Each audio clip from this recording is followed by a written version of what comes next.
The rust-red sky of Naira 6 stretched above Tory Briggs like a wound. She stood at the edge of what had once been Camp Horizon, the failed terraforming outpost, watching dust devils dance across the barren plain. 3 months had passed since the evacuation order. 3 months since she'd refused to board the transport vessel, arguing that the planet wasn't a lost cause. 3 months of solitude in a world that wanted her dead. Tori adjusted the filter mask over her nose and mouth, the fabric stiff with accumulated grit. Her hands, once smooth from working with precision instruments, had grown calloused and cracked. She was no longer Chief Engineer Briggs. Now, she was simply a survivor, determined to prove everyone wrong about this supposedly dead planet. Her shelter consisted of a reinforced tarp, stretched between the remaining struts of what had been the communication hub. Inside, she had arranged her meager possessions with engineer's precision: water reclamation unit, portable solar panels, nutrition packets dwindling faster than she cared to admit. The outpost's abandoned equipment lay scattered across the compound, like the bones of extinct creatures. "Today's the day," she muttered to herself, hefting the geological hammer she'd salvaged from the science lab. "Either I find water, or I admit I was wrong." But Tory Briggs had never been good at admitting defeat. She had studied the geological surveys obsessively before the evacuation.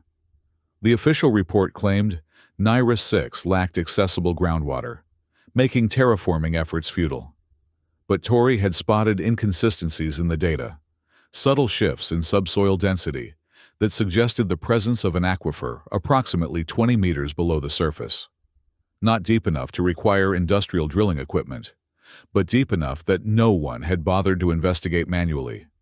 Tori had chosen her digging site carefully, a natural depression, roughly half a kilometer from her shelter, where the ground felt different underfoot, more yielding, somehow. She marked a 2-meter circle with stones and began the long work of breaking ground with her hammer and a makeshift chisel fashioned from a support beam. The first strike sent vibrations through her arms. The second raised a cloud of reddish dust that burned her eyes. By the 10th strike, her shoulders ached, but she had barely made a dent in the hard-packed surface. "Should have brought gloves," she muttered as her palms began to bleed, raw skin splitting against the handle of the hammer. But stopping wasn't an option. The solar still could extract only a few precious milliliters of moisture from the atmosphere each day, hardly enough to keep her alive. Without a sustainable water source, she would die here, proving the evacuation committee right. As the sun crawled across the alien sky, Tori's shallow depression gradually deepened to a pit. She worked methodically, removing loosened material with a makeshift bucket, crafted from the shell of an atmospheric analyzer. Blood from her hands stained the handle of her tools, but she continued, driven by desperation and stubborn hope. It was during a brief rest, as she sat at the edge of her excavation, that Tori first noticed she wasn't alone. 3 figures stood silhouetted against the dying light on the ridgeline above her camp. At first, she thought they might be other human survivors, perhaps crew members who had also refused evacuation. But as she squinted against the glare, she realized their proportions were wrong. They stood too tall, too still, their elongated silhouettes suggesting bodies that had evolved on a world with different gravitational pressures. Aliens, the indigenous life forms of Naira 6. Tori froze. The initial survey had found no evidence of intelligent life, just hardy microorganisms and primitive vegetation in isolated pockets. Yet there they stood, watching her with what she could only assume was the same curiosity with which she watched them. She raised a bloody hand in greeting, but they made no reciprocal gesture. After several long minutes, they retreated from the ridge, disappearing into the rusty haze beyond. "Great," Tori sighed, turning back to her pit. "First contact, and I'm too busy digging to make a good impression." As darkness fell, Tori was forced to abandon her work, having made it only half a meter down. She dragged herself back to her shelter, muscles screaming in protest, after filtering a precious cup of water through her mask to remove the worst of the dust. She drank it in small, measured sips. Sleep came fitfully, filled with dreams of drowning in dust while faceless aliens watched from a distance. Morning brought renewed determination. Tori bound her blistered hands with strips torn from a spare uniform shirt and returned to her excavation. The aliens did not reappear, and she began to wonder if they had been a hallucination born of heat and exhaustion. The second day's digging proved more productive. The surface layer had been the hardest. Beneath it, the soil became more yielding, though still dauntingly solid. By evening, she had reached a depth of nearly a meter. Progress, but not enough. At this rate, it would take months to reach the aquifer, time she didn't have, given her dwindling supplies. On the third day, as she climbed out of her hole to rest, the aliens returned. This time, there were 5 of them, standing in perfect stillness along the ridge. Tori waved again, and again received no response. They remained for precisely 1 hour. She timed it on her wrist unit, before retreating once more. "If you're going to watch," she called after them, "you might as well help." Only the whisper of dust across stone answered her. Days 4 through 10 followed the same pattern. Tori dug until her muscles failed, rested briefly, then dug again. The hole deepened to 3 meters, then 4, then 5. She fashioned a crude ladder from salvaged metal to climb in and out. Each day, the aliens watched for exactly 1 hour, their numbers growing from 5 to 7 to 12. They never approached, never communicated, simply observed with infinite patience. On the morning of the 11th day, Tori's water ration was down to her last half-liter. Her lips were cracked and bleeding. Her urine had turned a dangerous dark amber, and her head pounded with dehydration. She knew she was dying. If the digging didn't produce results soon, she would have to admit defeat and activate the emergency beacon, assuming the evacuation committee hadn't already written her off as dead. She descended into her hole, now nearly 7 meters deep and requiring bracing on the sides to prevent collapse. The air at the bottom was stifling, thick with dust that her mask struggled to filter. Each swing of the hammer was agony, each breath a battle. Then, a different sound. Not the dry crack of hammer against unyielding stone, but a dull thud. Tori paused, heart racing. She struck again, gentler this time. Thud. Different density, different material. Her exhaustion forgotten. Tori worked with renewed vigor, carefully clearing away the surrounding soil. After 20 minutes of painstaking excavation, she uncovered a layer of darker material. Not quite soil, not quite stone. It gave slightly under pressure. Moisture. With trembling hands, Tori pressed her makeshift chisel against this new layer and applied gentle pressure. The surface resisted, then suddenly gave way. A small trickle of water, murky, mineral-rich, but undeniably water, seeped through the opening. Tori let out a sound that was half laugh, half sob. She had found it, the aquifer. She expanded the opening carefully, and the trickle became a steady flow, filling the bottom of her excavation faster than she had anticipated. She scrambled up her ladder as the water level rose, carrying with her a single, precious bucketful. At the surface, she removed her mask and, after a moment's hesitation, dipped a finger into the bucket. The water was cool, with a metallic tang that suggested high mineral content. Nothing a good filter couldn't handle. She dabbed it against her parched lips, feeling the blessed moisture soak into the cracked skin. Only then did she notice the aliens had returned. They stood not on the distant ridge this time, but at the edge of her excavation site, 13 tall, silent figures. In the full light of day, she could finally see them clearly. They were bipedal, standing nearly 7 feet tall, with bodies covered in what appeared to be overlapping plates. Not quite scales, not quite feathers, but somewhere in between. Their coloration ranged from deep rust to pale amber, perfectly adapted to the planet's dominant palette. Each had 4 upper limbs, 2 arm-like appendages ending in dexterous, 3-digited hands, and 2 smaller limbs folded against their torsos. Their heads were elongated, with no visible ears and 3 eyes arranged in a triangular pattern. They had no mouths that Tori could discern. Yet somehow, she sensed they were communicating among themselves as they watched her. Tori stood slowly, still holding her bucket of water. "Hello," she said, her voice rough from disuse and dust. "I'm Tori Briggs." They made no sound in response, but the smallest of them, still towering over Tori's 5'7" frame, tilted its head in what might have been acknowledgement. Tori held up the bucket. "Water," she said. "I found water." The aliens remained motionless for several long moments. Then, as one, they turned and departed, moving with a fluid grace that belied their size. Tori watched them go, wondering if she had somehow violated a taboo or claimed a resource they considered their own. That night, as she carefully filtered her precious water and allowed herself a slightly larger ration than usual, Tori considered her next steps. The well would need proper bracing to prevent collapse. She would need a more efficient way to draw water than climbing down with a bucket. And she would need to establish some form of communication with the aliens, if only to ensure they didn't view her actions as hostile.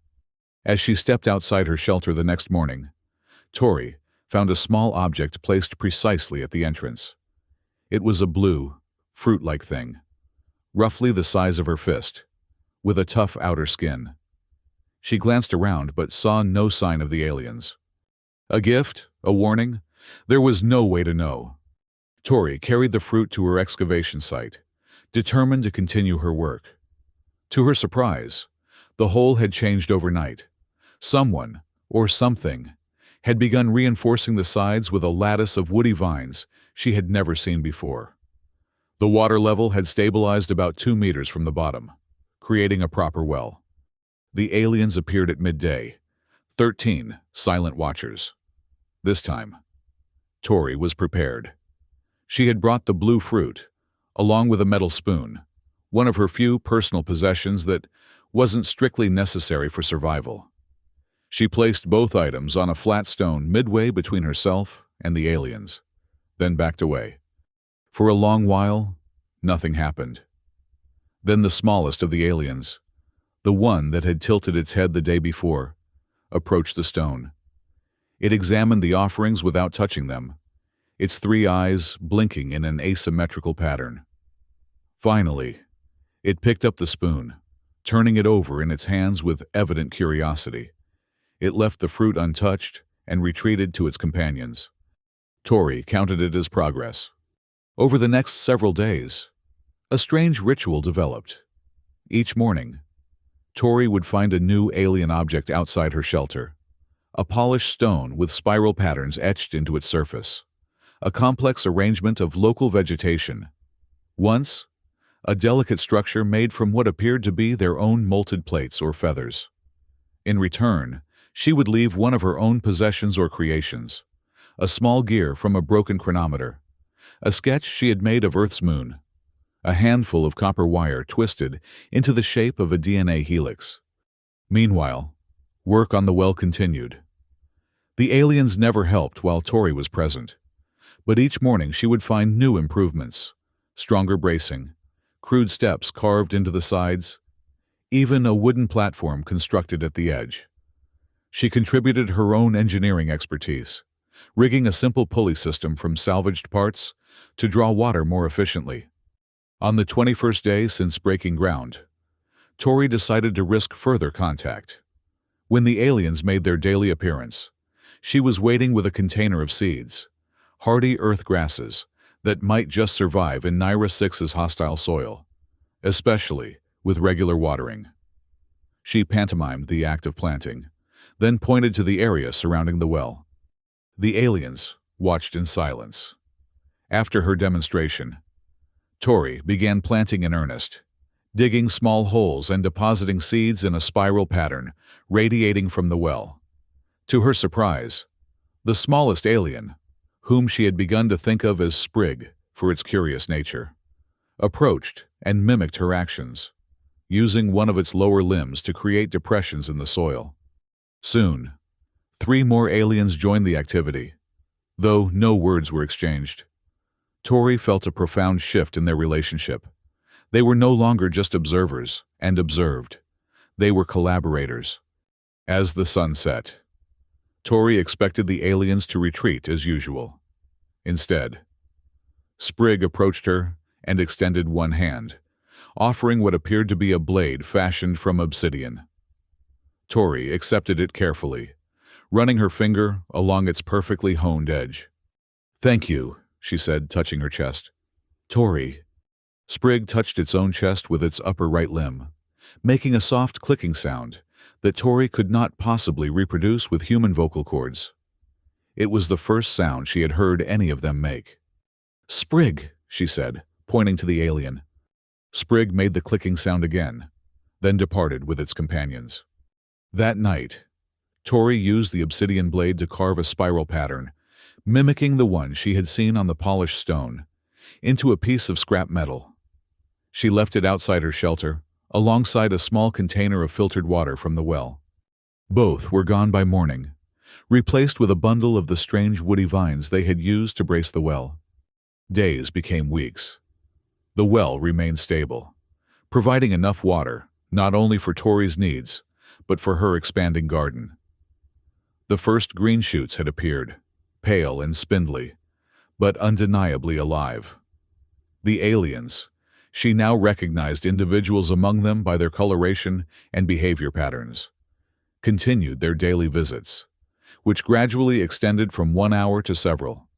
Tori learned that the eldest among them, a tall figure with plates so dark they appeared almost black in certain light, seemed to be the leader. She called this one Auric, and noted how the others deferred to its subtle gestures. Another alien, with distinctive lighter plates arranged in striped patterns, seemed perpetually alert, often scanning the horizon while the others interacted with Tori. This one she named Ural, the Sentinel. Communication remained limited to gestures and exchanged objects, but a form of understanding had developed. Tori could convey basic concepts, water, growth, construction, and interpret similar intentions from her alien companions. They had begun constructing a more permanent shelter near the well, using materials they brought from their own settlement, which Tori gathered was somewhere beyond the ridge, though they never invited her to visit. On the 40th day, something extraordinary happened. Auric arrived carrying a sealed container that Tori immediately recognized as a standard-issue emergency ration pack from the terraforming outpost. The alien placed it ceremoniously beside the well and stepped back. Tori approached cautiously. The container was dusty, but intact, its seal unbroken. She turned it over in her hands, finding the colony administration stamp still clearly visible. This was not something the aliens could have made. It had to have come from the abandoned outpost or perhaps a supply cache she hadn't discovered.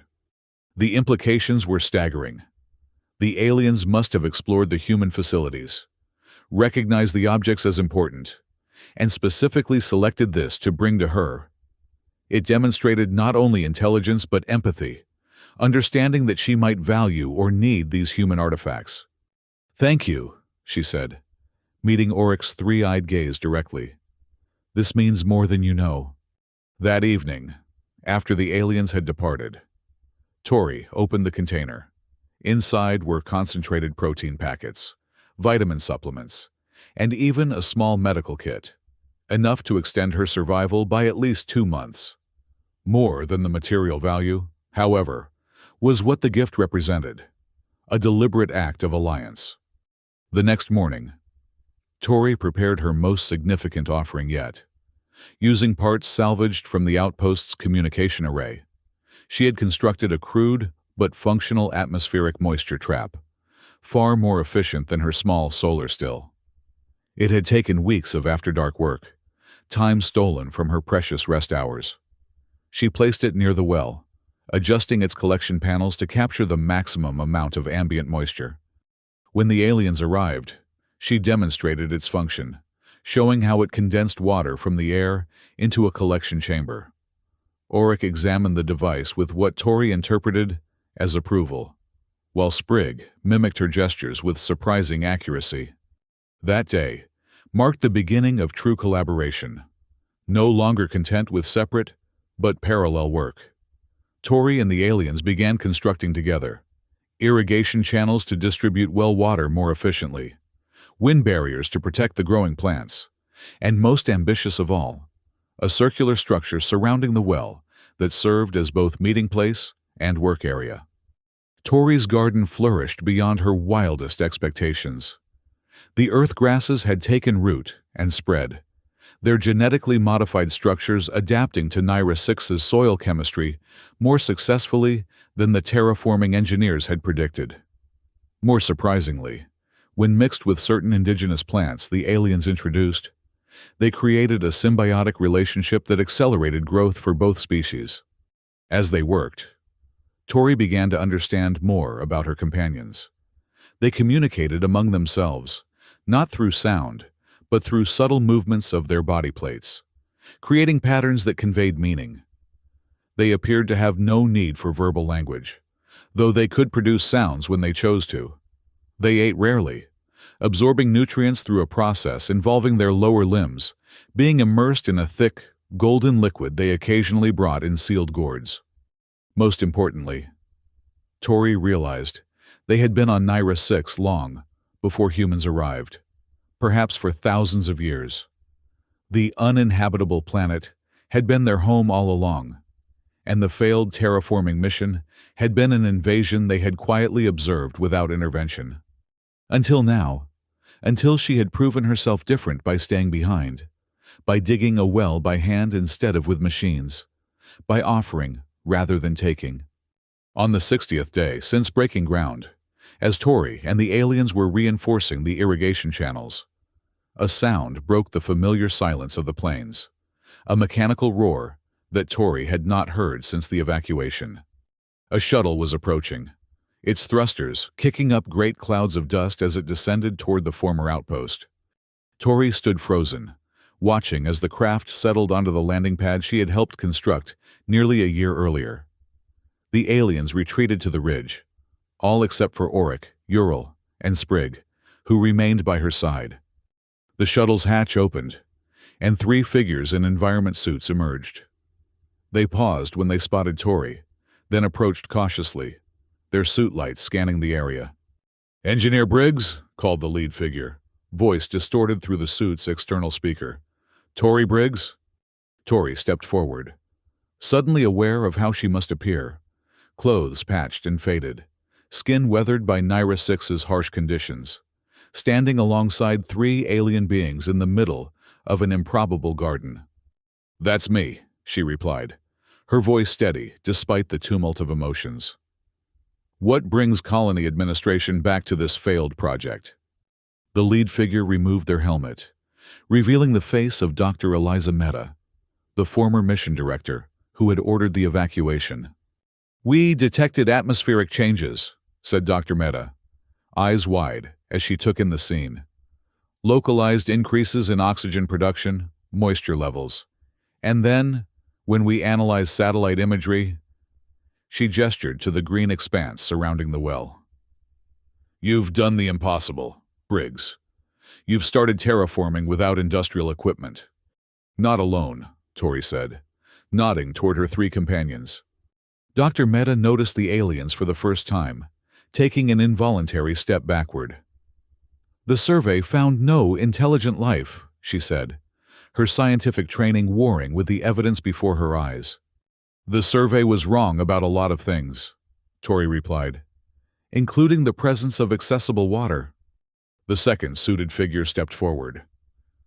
"The administration is prepared to re-establish the colony," they said. "With proper equipment, we could expand what you've started here. The potential is enormous." Tori felt a change in the aliens beside her, a subtle shift in their posture that she had learned to recognize as tension. "And what about the original inhabitants?" she asked. "This is their planet. They were here first." "Arrangements can be made," said the third figure dismissively. "Designated territories, perhaps. The important thing is that Naira 6 is viable again, an asset to be developed." Auric moved then, positioning itself between Tori and the newcomers. Ural did the same, while Sprigg stepped to Tori's side, one hand resting lightly on her shoulder, in what she recognized as a gesture of solidarity. "I think," Tori said carefully, "that you misunderstand the situation. I didn't make this planet viable. It always was. Just not for us. Not on our terms. What's happening here isn't terraforming, it's cooperation. Learning to live within Naira 6's parameters rather than forcing it to conform to ours." "The well," began Dr. Mehta, "is a shared resource," Tori finished. "Built by human hands but guided by indigenous knowledge. The garden grows because they showed me which native plants create the right soil chemistry. Everything here exists because we work together, not because I conquered anything." The three officials exchanged glances.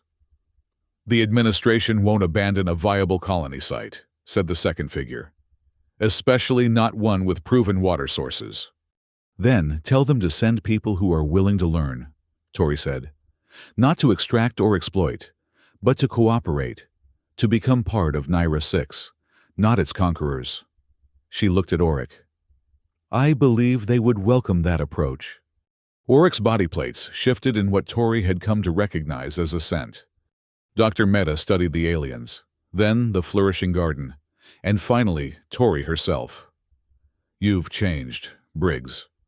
"I've adapted," Tori corrected. "There's a difference." After a lengthy discussion, during which Tori served as an improvised intermediary between the administration officials and her alien companions, a tentative agreement was reached. The shuttle would depart with samples and documentation, but without Tori. The administration would reclassify Naira 6 not as a colony world, but as a cooperative settlement zone, requiring all future human visitors to undergo cultural training before arrival. Most importantly, the well and its surrounding area would be designated as sovereign territory, jointly administered by Tori and the indigenous population. As the shuttle prepared for departure, Dr. Mehta approached Tori one last time. "Are you sure you won't come back, even for a visit? Your family believes you're dead." Tori looked at the thriving garden, the well that had started everything, and the aliens who had become her community. "Tell them I'm very much alive," she said, "and that when they're ready to visit Naira 6 on its own terms, I'll be here to welcome them."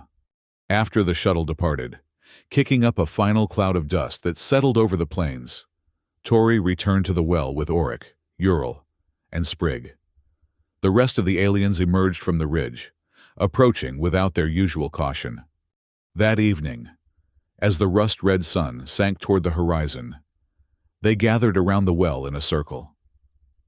Tori dipped the ceremonial bowl she had crafted from outpost materials into the water and poured a small stream onto the ground, following the spiral pattern they had all come to use as a symbol of their alliance. Each alien, in turn, did the same, their movements forming a rhythm that needed no words. When the ritual was complete, Auric produced a small object from one of its lower limbs, a carving made from the same material as the well's bracing. It depicted two figures, one human and one alien, standing beside a circular shape that could only be the well. Tori accepted the gift with both hands, recognizing it as more than a mere token. It was a record, a history, the beginning of a shared story. In the months that followed, the settlement around the well grew. More aliens arrived, bringing with them materials and knowledge that accelerated the transformation of the landscape. Tori continued to experiment with plant hybrids, discovering combinations that thrived in the once hostile environment. Together, They expanded the irrigation system to create a network of green corridors, connecting previously isolated pockets of indigenous vegetation.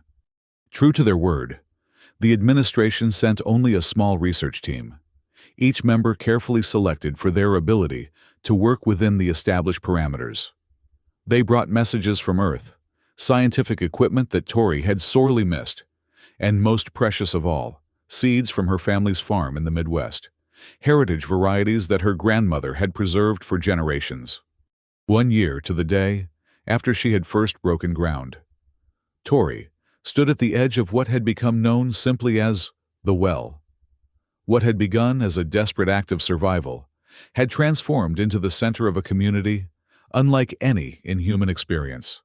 A true collaboration between species with fundamentally different biologies, perspectives, and histories. The garden now extended for nearly a kilometer in all directions, a vibrant tapestry of earthgrasses interwoven with indigenous vegetation. The circular meeting structure had expanded into a complex of interconnected spaces, some designed for humans, others for aliens, and many for shared use. Most remarkably, several young aliens, including Sprig, had developed a form of vocal communication specifically for interacting with humans. Not speech as Tori understood it, but a system of clicks and tones that could convey basic concepts. As the evening ritual began, with water poured in the now familiar spiral pattern, Tori reflected on how completely her understanding of success had changed. The terraforming mission had failed by trying to remake Naira 6 in Earth's image. She had succeeded by allowing Naira 6 to reshape her instead, teaching her patience, reciprocity, and the profound power of small, consistent efforts. When the ritual concluded, Sprig approached, carrying a seedling unlike any Tori had seen before, a hybrid that displayed characteristics of both Earth and Naira 6 flora. Together, they planted it at the heart of the spiral, adding water from the well that had started everything. As they worked, side by side, the rust-red sun of Naira 6 cast long shadows across the land, no longer a dead planet, but one being slowly, steadily reborn through the simple, radical act of digging a well and waiting for others to join in the labor.